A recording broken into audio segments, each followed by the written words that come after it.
Hello, everyone, and welcome back to another episode of my weekly market analysis series. Following a remarkable positive week for gold, we are diving back into the market dynamics today, preparing for the exciting events of the coming week. For those of you who were part of last week's trading journey, remember that despite the choppy start to the week, we remain steadfast in our analytical approach, ultimately capitalizing on over a 600 pips of price movement from our key level at the $2,330 area. And if you remember vividly, this was what we were looking at the beginning of the week. That is the structure you are seeing on your screen right now, where we had price action breaking out of this descending trend line prior to last week trading session. We also had a demand zone around the 2,300 and $2,286 area. And of course, we were looking at the possibility of price action breaking out of the trend line and our key level had the $2,330 area to give us an opportunity to join the uptrend move. And of course, you will see what happened during the first couple of days of last week. We saw how price action kept on oscillating just right around our key level at the 2,330 to emphasize the importance and, of course, the indecision that was going on at that point in time. And of course, you know how we use our key levels. If price remains above the key level, we want to be looking out for patterns and structures that supports the idea of buying. So we were able to capitalize on that opportunity. We rode the momentum all the way into the $2,392 area. And remember, we had multiple entries to maximize the potential of that bullish move. For educational purposes, you can find a detailed breakdown of each of our entry points in the description box below. Now, as we head into the new week and ahead of the July US inflation report, the question on everyone's mind is whether gold prices have peaked for the year 2024.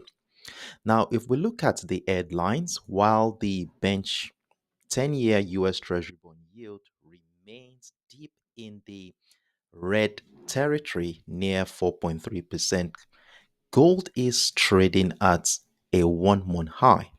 Now, this is due to the lower payroll um, revision and an uptick in the US unemployment rate, which helps solidify expectations for a September rate cut by the Federal Reserve. Now, this softening of the labor market highlighted in the US job data has undoubtedly boosted the outlook for gold, and technically, the path of least resistance appears bullish for gold prices. However, our analysis today will also consider the potential for profit taking activities, which could present bearish opportunities. To position ourselves for the next move, we will be leveraging our basic tools, the economic calendar, of course, um, trend lines, key levels, and chart patterns to gain a deeper insight into the market's anticipation of next week's crucial US macroeconomic data. Before we delve into the details, please note that this presentation is purely for educational purposes. Forex trading involves inherent risk, so proceed with caution and always seek advice from a qualified financial advisor before making any investment decisions.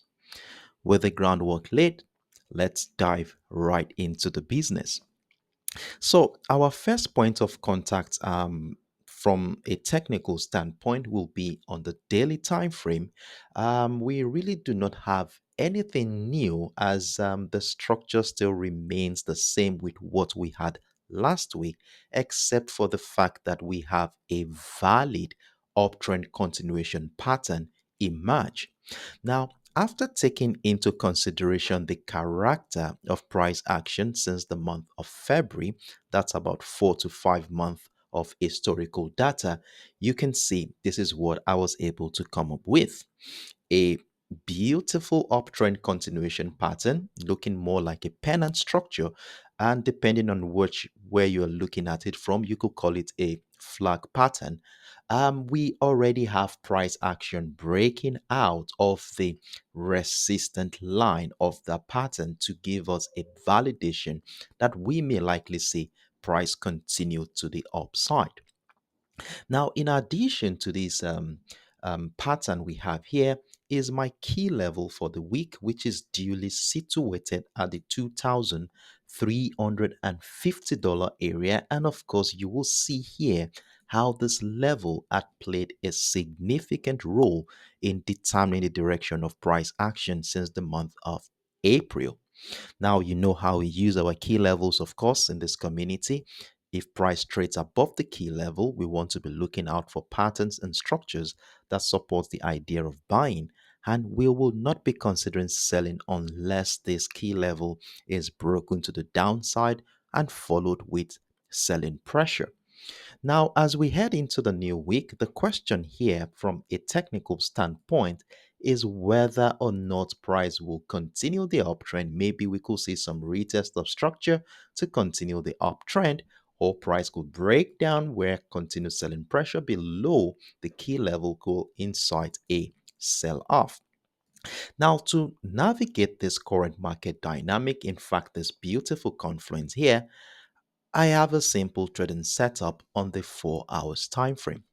But before we go down into the 4 hours time frame, it's important that we also keep tabs with the fundamental factors that is likely going to be influencing the sentiment in this market.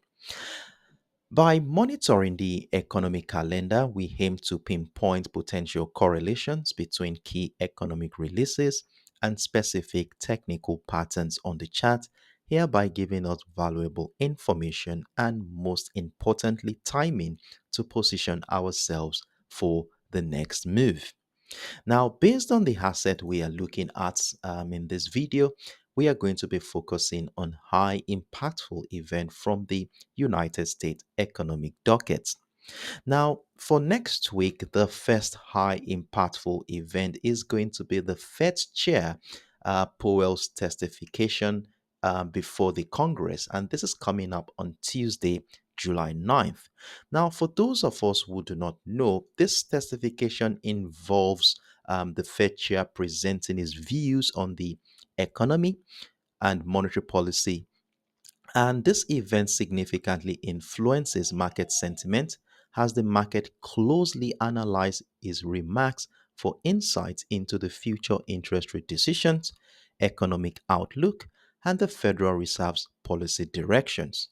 This can lead to increased market volatility as it shapes expectations regarding the Fed's action. Then fast forward to Thursday, July 11, we are also going to be looking forward to another impactful event, and that is the Consumer Price Index. It is considered to be a measure that examines the average change in prices paid by consumer for goods and services in the last 30 days.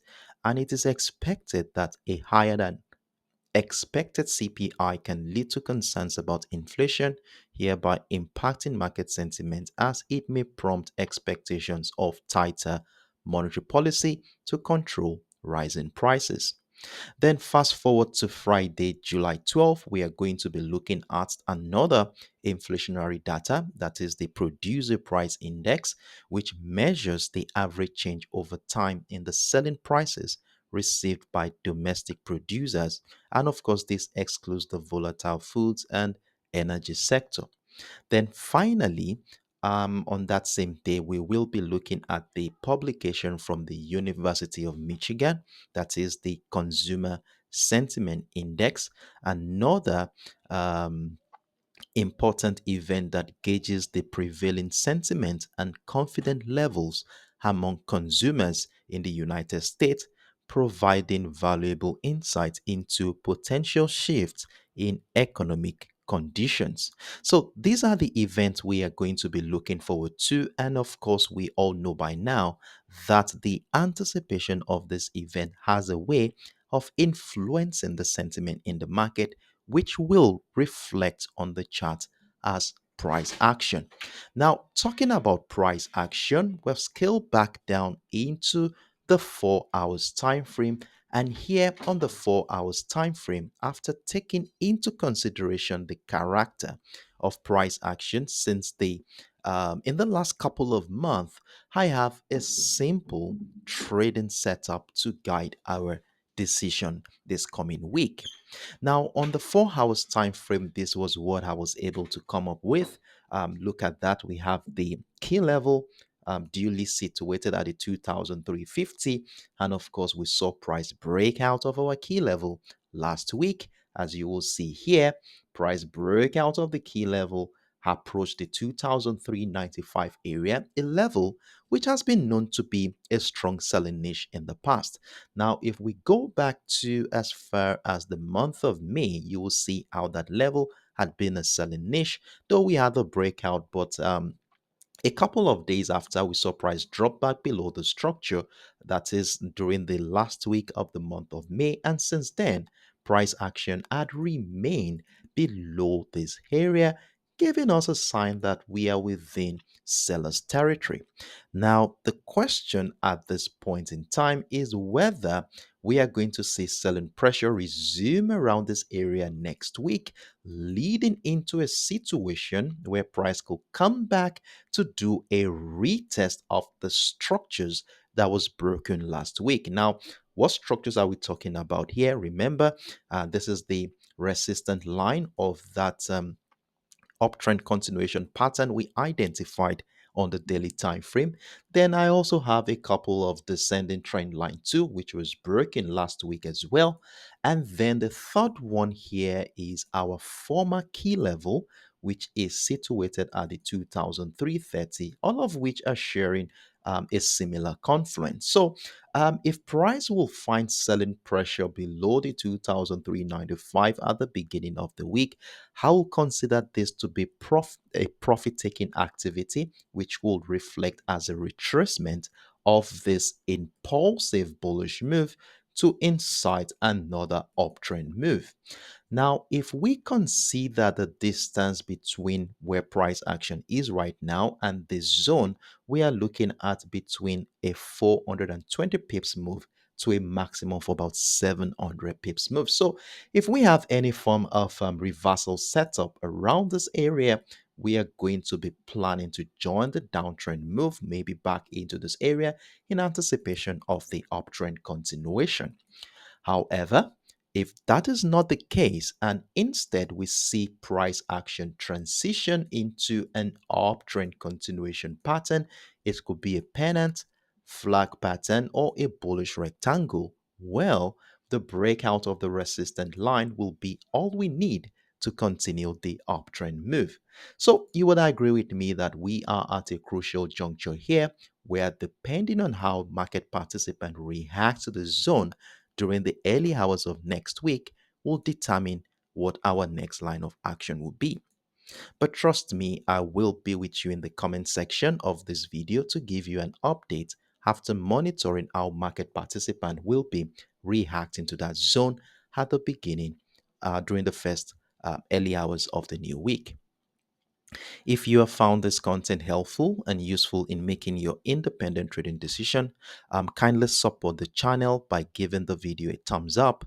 Your likes are valuable to me and helps the algorithm promote the video to a wider audience of traders who may find the material beneficial. Thank you in advance for doing so. If you haven't already, I encourage you to follow me on this channel for more of this content. By subscribing, you would always stay updated with the latest ideas I share and receive notifications whenever I upload new videos and commentaries. See you all in the comment section on Monday morning as we get prepared for the new week. Do have a wonderful evening, everyone. But bye.